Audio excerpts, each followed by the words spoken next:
Hi everyone, I'm Grandmaster Magesh Panchanathan. Welcome to Prochess Training Group 1 Training Games Analyzed. I'm going to go over the training games that were given last week as always. Let's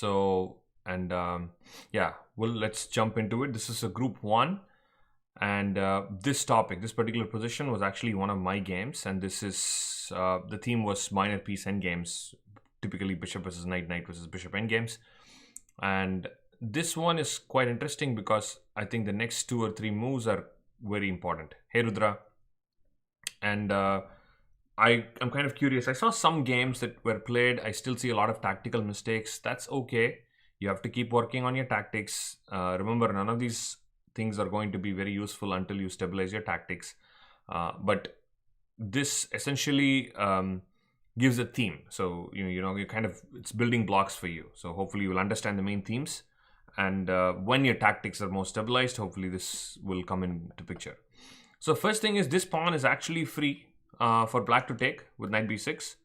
Some games I saw c6 was played, which is probably not a right idea, right? I mean, if you can win the pawn for free, why do we want to play c6? Yeah? Knight b6 picks up the pawn. So knight b6 makes a lot of sense. And now I think the most important thing is that, okay, white played d6 in several games, so that's okay. I actually gave this very specific point because black has already gained an upper hand here. In this same game, white actually had a chance to play d6 before and play d5. So I'll tell you precisely. So d6, pawn takes d6. Now assume this bishop is not here, right?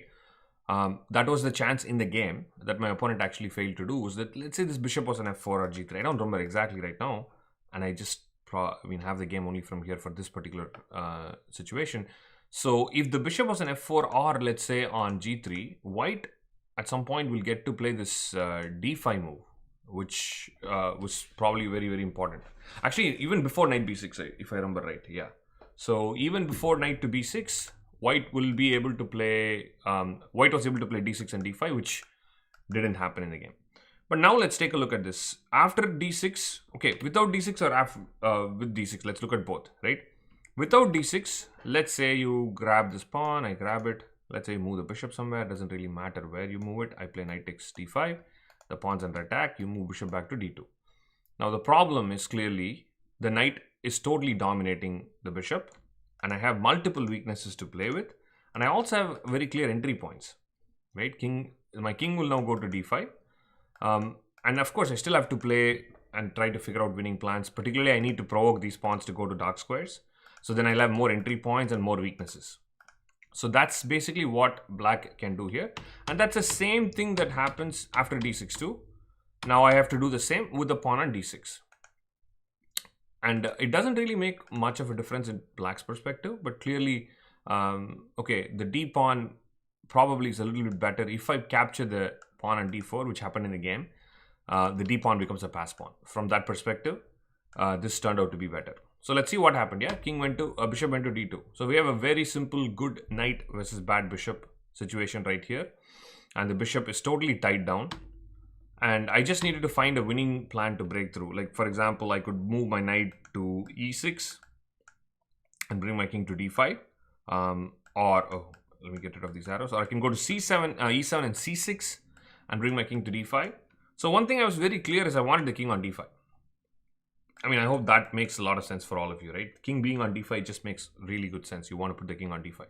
So I was just trying to figure out what are all the possibilities for me. And most importantly, like I said, I needed one more weakness on this side. And the principle of 2 weaknesses will kick in here. I think most of you are familiar with that. You want to be able to create a zugzwang in a situation like this. And to do that, you want to create multiple threats. Just attacking this pawn and the bishop guarding it will not cut it. Because the bishop has multiple squares. I can keep going back and forth, right? So I played king e6, king e2. And then I kind of moved back and forth a little bit. And now I'm ready to play. Okay, so I wanted to put the knight on e6 to guard this entry point and avoid any counterplay. And that's very, very important. If you think about it, the knight would have been better on c6 because it'd be attacking the pawns.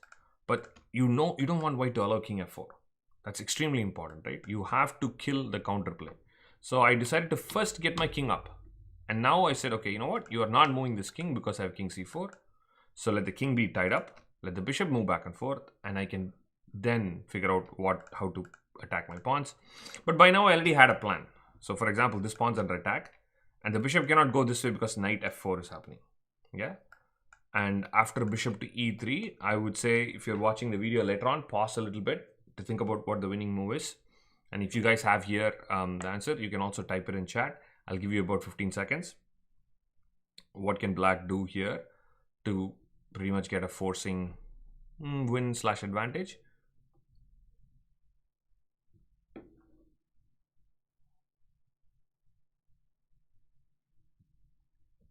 Okay, f4 side, that's correct. That is good enough because I'm threatening knight g5. Yeah, because the key idea of knight g5 makes the position very, very difficult. Even though the pawns are at light squares, I have an important attacking plan. And if white at any point had played h4, that would have just also made it worse because knight g5 would not be possible, but the h4 pawn will become a weakness. So basically now after f4, white has a problem. You know, if I keep on with this pawn, then I go knight g5. If I stay on this diagonal like this, if I go away, then I can pick up 2 pawns. And that's what happened in the game. Ooh, sorry. Knight d after f4, knight takes d4 and knight takes f3. So, and now black is up a pawn. Yeah. And black is, you know, slowly converting. And it was quite easy because the king gets in again. Yeah. This is very, very important. King's position is extremely important in such positions because the king is on d5. It was so easy for me to convert because I right away get this one. Then the pawns automatically move up. This pawn is just simply going in. I'll go knight c4. I'll go d3 if I want to. Or I can even go after one of these other pawns. I mean, it's just really not possible for white to defend this. Black, the bishop, which is now very open and can go to multiple squares, absolutely has no attack, no target. Yeah. Okay. So that is this endgame. So to sum it up, this is a good knight, bad bishop endgame. I'm going back here. White could play d6 and give up the pawn or leave it as it is. White's defending chances are all based on just sitting and hanging tight. Yeah. You simply put your bishop on d2 and, you know, hope that black doesn't break through. And I mean, you can try to play like h4, like I told you. You know, different ways of creating counterplay. My opponent tried to bring the king to e3 to go to f4, which I stopped. So you have to keep looking for some counterplay, but in general, sit tight and leave the, you know, leave your opponent to break through. And not everybody will be able to break through, right? If you're playing white. If you're playing black, that's the key. No counterplay. Okay, very nice. So hope this endgame is very clear. And if you got black, you should not have lost this game. Not going to be. This is a 2-result game. You either win as black, or you make, you know, or you make a draw. That's it. Cannot lose this game. All right, let's go on to the next one. I believe it was this. Sorry, it was this one. Nope. Yeah, it was this one. And this is Hari Krishna playing black against Peter Ox, a Hungarian grandmaster. So this is a very nice game, and I thought this would be a perfect kind of balanced situation. And when I saw some of your training games, I noticed that white won and black won, which is nice, which is what I want to see. Yeah, kind of a nice battle between attack and defense. So what we are noticing here is that white is actually up a pawn. White is up 1 pawn. For black's huge advantage on light squares, pair of bishops. I mean, all these light squares are so weak, and this bishop is extremely strong.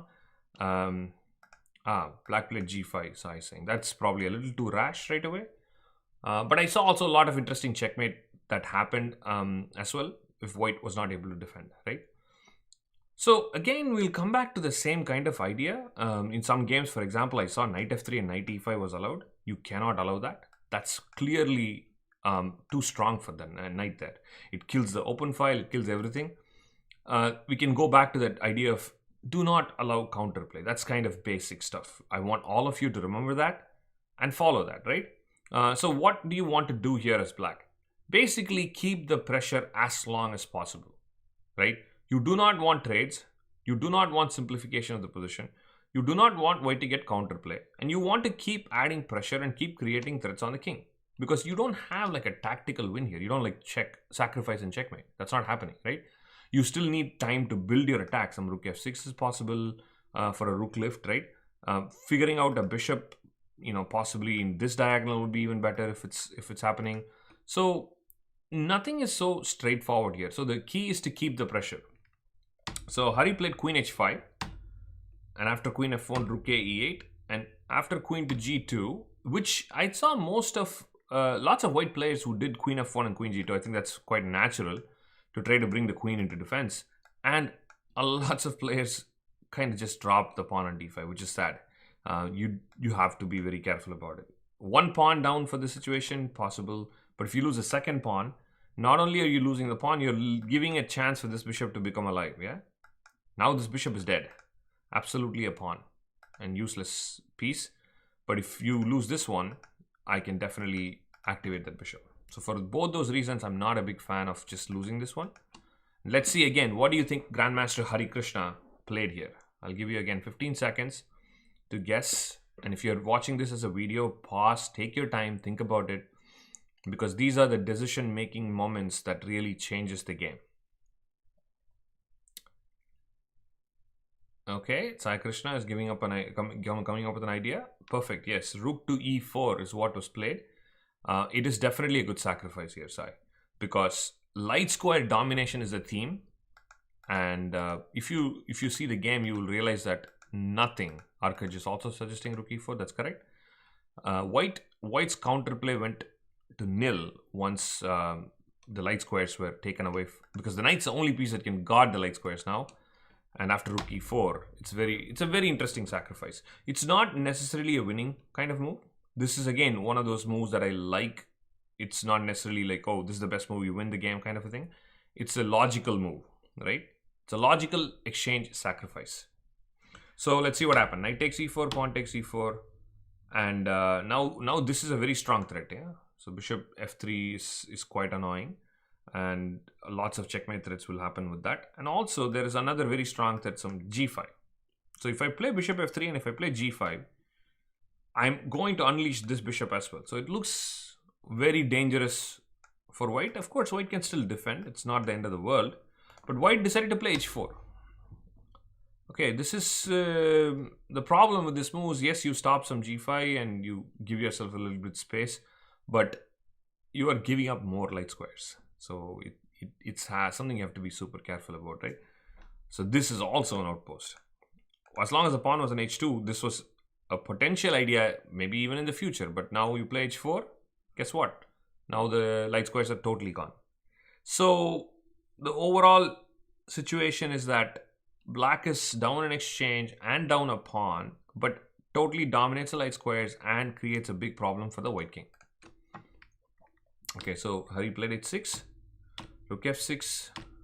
I mean, white is trying to open up the queen side naturally. Rook g6, again very natural. King f1. So the king is now trying to run away.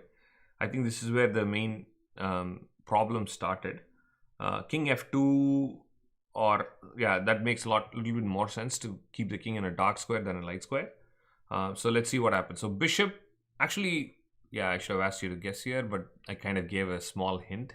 Hari's move was a bishop move, but most importantly, I like these kind of ideas where you imagine what is the best square for your piece and you bring it there, right? And he played bishop to d7. I thought this was pretty cool because now he's threatening this. He's opened up the rook, and he just didn't clear out the way for the bishop. He actually created a potential problem on the other side for the king, right? So these kind of small multi-purpose moves are extremely, extremely powerful in games, and you have to look out for them. The bishop could have gone back to e6 and done the same kind of threats on the king side, right? With queen f3 would still be a threat. But the subtle possibility of relocating the bishop to maybe b5, maybe to d3, like, it's very deadly, yeah? So watch what happens. Queen e2 is played. Clearly queen f3 had to be stopped. Queen f5. Now I'm again threatening to try to get in this way. I'm threatening to take on g3. Queen g2 stopping that. And now comes b4. So now the bishop's idea is working out. The bishop is going to go around now and maybe sit itself on d3. How cool would that be, right? The bishop on d3. So king tries to run away, and bishop has planted itself on d3. And now again, you can see that black is still not winning. But what is the main point here? Black is keeping up the pressure, right? Hari is not letting the king go away completely. The attack still persists. None of the pieces got traded other than the exchange sacrifice, right? Pawn structure is like almost intact. Okay, white has opened the a file, but a file is not too dangerous. He plays rook a8 check, you play king h7, and there's nothing going on, yeah?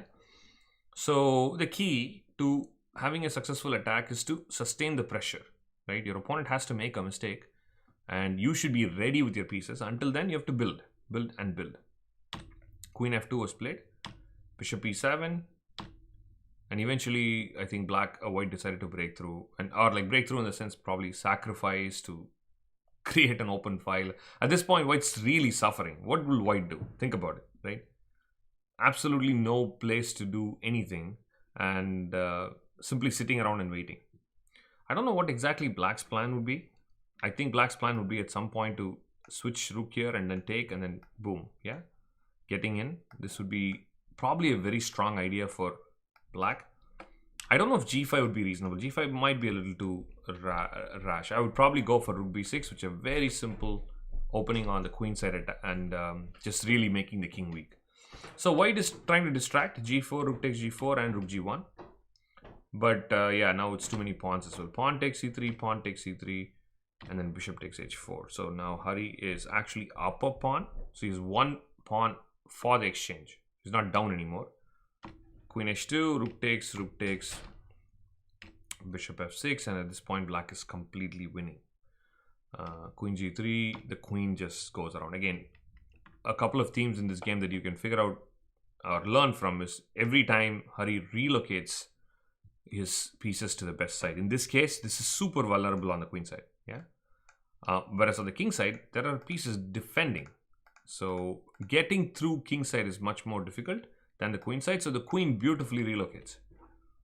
f5, queen b7, and suddenly the threat of queen b2 looks too strong, right? Almost impossible to stop. Yeah, white is probably one move short of some tactical ideas. He did play bishop h6, but after check, queen d2 check just picks up that piece for free. So it'll be two bishops as well. So a beautiful game. I really like this one. This was Peter Arch, like I said, Hungarian Grandmaster. You can look it up online. Played in 2006, and Grandmaster Hari Krishna, as you're all aware is one of the top Grandmasters from India. And the key moment in this game, to summarize, was queen h5, queen f1, rook e8, queen g2, and then rook to e4. Yeah, I don't know if you all remember the Shiro Kramnik, or was it Shiro Kramnik or Shiro? I think it's Shiro Kramnik. I just remember the move rook e4 by Shiro, which is fire on board. It might be Kramnik, I think, yeah. Which I had given here at some point for training games. These are moves that are very, I mean, it's not super easy because you're giving up something and you don't have anything concrete. So it's not easy, but it's a learning process. What we really want you all to do is to keep kind of, thinking back and forth to say, okay, this is what I did. This is what I planned. This is what I thought about, right? So how did Grandmaster Hari Krishna think about this position? Or how did white, who's also a Grandmaster, how did white react to this idea? So you have to sort of compare notes to get better. So, and if you did a tactical mistake, don't lose heart. I don't think you will gain much from that, but because you really have to play a game without tactical mistakes to really go through these plans and see what's going on. But unfortunately, I did see a bunch of tactical mistakes. But like I said, don't lose heart. Follow the videos, follow the actual game, see what happened, and try to take more time and eliminate these tactical mistakes. All right, I think with that we can wrap up today. I think hopefully you learned some good stuff. If I believe, if I remember right, I think the next one that's coming up is a heads up. It would be some weak squares. So you can try to look at some positional stuff and be ready. I think weak squares training games would be the next one that's coming up. And so yeah, if you are in Pro Chess Training, as always, I would sign off by giving my recommendations. Do play your training games; they're very, very useful. And do take your time and avoid tactical mistakes in them, because the best way to learn is to compare notes with what you did with a grandmaster or a super grandmaster and see how did you miss it, what could you have done better. So that is a great way to learn. And I have not been checking some of the review tests. I would really love for all of you to do the review tests. I think that's also a good way to keep a check on how much you followed during the week. There is so much great content. Every week there are so many good lessons by grandmasters, and if you just look at it and leave it, you might not remember it. So it's a good idea to go back once to see what happened and do a small review to see what move was played. Even if you didn't do well in those review tests, it's good. It'll get you thinking, wait, did I see this position? What was played in this position? And then you might go back and check the PGM, right? So don't ignore the review test. Do take them. They are very, very important. As important as actually attending the class, right? So you'll have to do that too. And if you're not part of Pro Chess Training, it's a great program. Would love to have you in. We have lots of grandmasters teaching great lessons. All right. Thank you, everyone. With that, I'll sign off today. I will see you all next week. Good luck with your training games.